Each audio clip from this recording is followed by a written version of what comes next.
పాండవులు ప్రపంచానికి ప్రసిద్ధులు.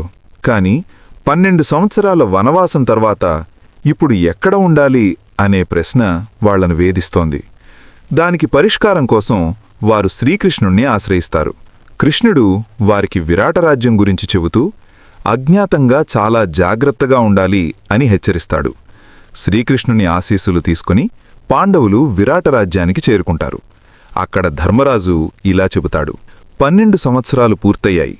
ఇంకో 1 సంవత్సరం ఓపికగా గడిపితే విజయం మనదే. ఈ సంవత్సరం క్షత్రియులైన సేవకుల్లా ఉండాలి. అవమానాలు వచ్చినా కోపం చూపకూడదు అని సూచిస్తాడు. ఆయుధాలతో వెళ్తే గుర్తుపడతారని తెలుసుకొని ఒక శ్మశానంలోని చెట్టుపై ఆయుధాలను దాచుతారు. దేవతలకు ప్రార్థించి మళ్లీ ఈ ఆయుధాలు మనకే దక్కాలి అని కోరుకుంటారు. అంతటితో పాండవుల అజ్ఞాతవాసం ప్రారంభమవుతుంది. ఇక్కడి నుంచే వారి అసలు పరీక్ష మొదలవుతుంది. ఆ తర్వాత ఏం జరగబోతోంది అనేది తర్వాత భాగంలో చూద్దాం.